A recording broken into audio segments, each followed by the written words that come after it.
ಒಬ್ಬ ವ್ಯಕ್ತಿ ಬುದ್ಧನಿದ್ದಲ್ಲಿಗೆ ಬಂದು, ಬುದ್ಧ, ನಾನು ನಿನ್ನಲ್ಲಿ ಒಂದು ವಿಷಯದ ಬಗ್ಗೆ ಕೇಳಬೇಕಾಗಿತ್ತು.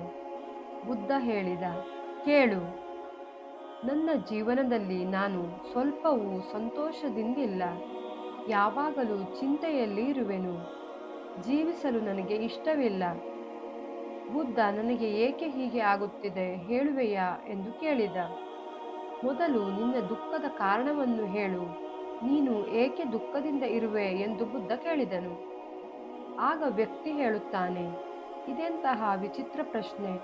ನಾನು ನಿನ್ನಲ್ಲಿಗೆ ನನಗೆ ಏಕೆ ದುಃಖ ಆಗುತ್ತಿದೆ ಎಂದು ಕೇಳಿದರೆ ನೀನು ನನಗೇ ದುಃಖ ಏಕೆ ಆಗುತ್ತಿದೆ ಎಂದು ಕೇಳುವೆ ಎಂದನು. ಆಗ ಬುದ್ಧ ಹೇಳಿದ, ದುಃಖ ಆಗುತ್ತಿರುವುದು ನಿನಗೆ. ನಿನಗೆ ಏಕೆ ದುಃಖ ಆಗುತ್ತಿದೆ ಎನ್ನುವುದು ನಿನಗೆ ತಿಳಿದಿರಬೇಕು.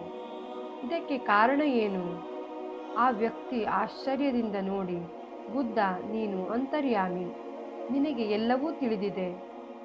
ಆಗ ಬುದ್ಧ ಹೇಳಿದ, ಇದೇ ನಿನ್ನ ತಪ್ಪು.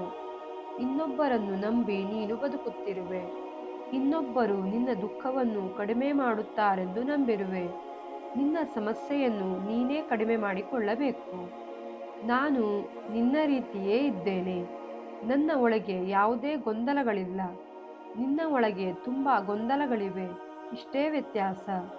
ಯಾವಾಗ ನಿನ್ನೊಳಗಿನ ಗೊಂದಲಗಳು ಕಡಿಮೆ ಆಗುವುದೋ ಆಗ ಯಾವುದೇ ಬುದ್ಧನ ಮುಂದೆ ಹೋಗಬೇಕಾಗುವುದಿಲ್ಲ. ನಂತರ ಮತ್ತೆ ಬುದ್ಧ ಕೇಳಿದ, ನೀನು ಹೂವುಗಳ ಬಗ್ಗೆ ಕೇಳಿದ್ದೀಯಾ? ವ್ಯಕ್ತಿ ಹೇಳುತ್ತಾನೆ, ಹೂವು ಯಾರಿಗೆ ತಾನೇ ತಿಳಿದಿಲ್ಲ. ನೀನು ನೋಡಿದ್ದೀಯಾ? ಹೂವು ಬೆಳಿಗ್ಗೆ ಮೊಗ್ಗಾಗಿರುವುದು, ಮಧ್ಯಾಹ್ನದಲ್ಲಿ ಚೆನ್ನಾಗಿ ಅರಳಿ ಸಂಜೆಯ ಸಮಯದಲ್ಲಿ ಮುದುಡುವುದು. ಇದು ಹೂವಿನ ನೆನಪಿನಲ್ಲಿದ್ದರೆ ಹೂವು ಅರಳುತ್ತಲೇ ಇರಲಿಲ್ಲ. ಇದೇ ರೀತಿ ನೀನು ದುಃಖವನ್ನು ನೆನಪಿನಲ್ಲಿಟ್ಟರೆ ಯಾವಾಗಲೂ ದುಃಖದಿಂದ ಇರುವೆ. ಸಂತೋಷವನ್ನು ನೆನಪಿನಲ್ಲಿಟ್ಟರೆ ಯಾವಾಗಲೂ ಸಂತೋಷವಾಗಿ ಇರುವೆ. ನಿನ್ನ ಜೀವನದಲ್ಲಿ ಸಂತೋಷವಾಗಿರಲು ತುಂಬಾ ಕಾರಣಗಳಿವೆ. ನಗಲು, ಆನಂದವನ್ನು ಅನುಭವಿಸಲು ನೀನು ಎಲ್ಲಿಯವರೆಗೆ ಸಿದ್ಧನಿಲ್ಲವೋ ಅಲ್ಲಿಯವರೆಗೆ ಸಂತೋಷವಾಗಿರಲು ಸಾಧ್ಯವಿಲ್ಲ. ಇದು ನಿನ್ನ ನಿರ್ಣಯ. ಇದನ್ನು ನೀನು ಹೇಗೆ ನೋಡಲು ಬಯಸುತ್ತೀಯಾ? ನಾನು ನಿನಗೆ ತಿಳಿ ಹೇಳಬಹುದು, ದಾರಿಯನ್ನು ತೋರಬಹುದು. ಇದರ ಬಗ್ಗೆ ನಿರ್ಧಾರ ನೀನೇ ತೆಗೆದುಕೊಳ್ಳಬೇಕು ಎಂದ. ಸ್ವಲ್ಪ ಹೊತ್ತು ಆಲೋಚಿಸಿದ ಆ ವ್ಯಕ್ತಿ, ಬುದ್ಧ, ಆದರೆ ನನಗೆ ಒಂದು ಅರ್ಥವಾಗುತ್ತಿಲ್ಲ. ಈಗ ಇಷ್ಟೆಲ್ಲ ಸಮಸ್ಯೆಗಳಿವೆ. ಆಗ ಬುದ್ಧ ಹೇಳುತ್ತಾನೆ, ಯಾರಾದರೂ ನಿನ್ನಲ್ಲಿಗೆ ಬಂದು ನೀನು ಈಗಲೇ ಸಾಯುತ್ತೀಯಾ ಎಂದು ಹೇಳಿದರೆ ಆಗ ನಿನಗೆ ಈ ಸಮಸ್ಯೆ ಏನೂ ಅನ್ನಿಸುವುದಿಲ್ಲ, ಅಥವಾ ಸಮಸ್ಯೆಯನ್ನು ಮರೆತು ಬಿಡುವೆ. ಯಾಕಂದ್ರೆ ನಿನಗೆ ತಿಳಿದಿದೆ ನೀನು ಸಾಯುವನಿದ್ದಿ ಎಂದು. ವ್ಯಕ್ತಿ ಹೇಳುತ್ತಾನೆ, ನೀನು ಹೇಳುತ್ತಿರುವ ಮಾತು ಸರಿಯಾಗಿದೆ, ಆದ್ರೆ ನಾನು ಇಷ್ಟು ಬೇಗ ಸಾಯಲು ಇಷ್ಟಪಡುವುದಿಲ್ಲ. ಆಗ ಬುದ್ಧ ಹೇಳುತ್ತಾನೆ, ಇದು ಒಂದು ದೊಡ್ಡ ಸಮಸ್ಯೆ. ನಿನಗೆ ಯಾವಾಗ ಬೇಕು ಆಗ ಸಾಯಲು ಬಯಸುವೆ, ಆದ್ರೆ ಇದು ಸಾಧ್ಯವಿಲ್ಲ. ಸಾವು ಎನ್ನುವುದು ನಿಶ್ಚಿತ. ಇದನ್ನು ಯಾರೂ ಬದಲಾಯಿಸಲು ಸಾಧ್ಯವಿಲ್ಲ. ಇದೇ ರೀತಿ ಜೀವನದಲ್ಲಿ ಸುಖ ದುಃಖ ಎನ್ನುವುದು ಬರುತ್ತದೆ ಹೋಗುತ್ತದೆ. ಇದು ಜೀವನದ ಒಂದು ಭಾಗ.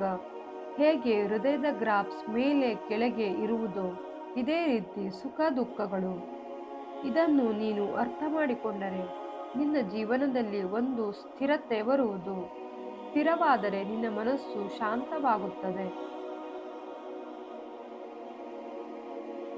ನಾನು ನಿನಗೆ ದಿಕ್ಕನ್ನು ತೋರಿಸಬಹುದು ಅಷ್ಟೇ, ಆದ್ರೆ ನೀನು ಇದರಿಂದ ನಿನ್ನ ದುಃಖವೆಲ್ಲ ಇಲ್ಲಿಗೆ ಮುಗಿಯಿತು ಎಂದುಕೊಂಡರೆ ಹಾಗೆ ಆಗಲು ಸಾಧ್ಯವಿಲ್ಲ. ನಾನು ಕೇವಲ ಮಾರ್ಗದರ್ಶನವನ್ನು ತೋರಿಸಬಹುದು, ಆದರೆ ಆ ಮಾರ್ಗದಲ್ಲಿ ಮುನ್ನಡೆಯಬೇಕಾಗಿರುವುದು ಕೇವಲ ನೀನು. ನೀನು ಎಲ್ಲಿಯವರೆಗೆ ಇನ್ನೊಬ್ಬರ ಮೇಲೆ ನಂಬಿಕೆ ಇಟ್ಟು ಇರುವೆಯೋ ಅಲ್ಲಿಯವರೆಗೆ ಸಮಸ್ಯೆಗಳು ಹಾಗೇ ಇರುವುದು. ಶಾಂತನಾಗಿ ಪಾಸಿಟಿವ್ ಆಗಿ ಆಲೋಚಿಸು, ಇದರಿಂದ ಪರಿಹಾರ ದೊರೆಯುವುದು ಎಂದ. ಫ್ರೆಂಡ್ಸ್, ನಾವು ಸಹ ನಮ್ಮ ಜೀವನದಲ್ಲಿ ದುಃಖವನ್ನು ನೆನಪಿಸಿಕೊಳ್ಳುತ್ತಾ ಕುಳಿತುಕೊಳ್ಳುತ್ತೇವೆ. ನಮಗೆ ಎಲ್ಲವೂ ತಿಳಿದಿದೆ, ಯಾವುದು ಸರಿ ಯಾವುದು ತಪ್ಪು ಎಂದು. ಆದರೆ ಇದನ್ನು ವರ್ತಮಾನದಲ್ಲಿ ನಮ್ಮ ಜೀವನದಲ್ಲಿ ಅಳವಡಿಸಿಕೊಳ್ಳುತ್ತಿಲ್ಲ ಅಷ್ಟೇ.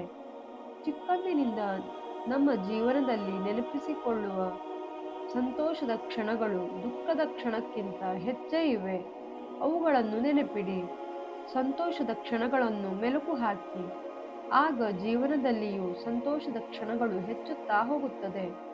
ನೋಡುವ ದೃಷ್ಟಿಕೋನವನ್ನು ಬದಲಿಸಿಕೊಳ್ಳಬೇಕು ಅಷ್ಟೇ. ನಮ್ಮ ಜೀವನದಲ್ಲಿ ಸಂತೋಷವಾಗಿರಲು ಹೆಚ್ಚು ಅವಕಾಶಗಳಿವೆ. ಯಾವಾಗಲೂ ಸಕಾರಾತ್ಮಕವಾಗಿ ಆಲೋಚಿಸಿ. ನಮ್ಮನ್ನು ನಾವು ಸಂತೋಷವಾಗಿ ಇರಲು ನಾವೇ ಬಿಡದಿದ್ದರೆ ಹೇಗೆ ಅಲ್ವಾ? ನಮ್ಮ ಮುಂದಿನ ಪರಿಸ್ಥಿತಿಯು ಹೇಗೇ ಇರಲಿ, ಮನಸ್ಥಿತಿ ಚೆನ್ನಾಗಿ ಇಟ್ಟುಕೊಳ್ಳೋಣ. ಜೀವನದ ಹೆಚ್ಚು ಪಾಲು ಸಂತೋಷವನ್ನು ನಮ್ಮದಾಗಿಸಿಕೊಳ್ಳೋಣ. ಫ್ರೆಂಡ್ಸ್, ಈ ವಿಡಿಯೋ ಇಷ್ಟವಾದರೆ ಲೈಕ್ ಮಾಡಿ, ಕಾಮೆಂಟ್ ಮಾಡಿ, ಸಬ್ಸ್ಕ್ರೈಬ್ ಮಾಡೋದನ್ನು ಮರಿಬೇಡಿ. ಭೇಟಿಯಾಗೋಣ ಮತ್ತೊಂದು ವಿಡಿಯೋದೊಂದಿಗೆ. ಸದಾ ನಗುತ್ತಾ ಇರಿ. ಇಷ್ಟೊತ್ತು ವಿಡಿಯೋವನ್ನು ಕೇಳಿದ್ದಕ್ಕೆ ಧನ್ಯವಾದಗಳು.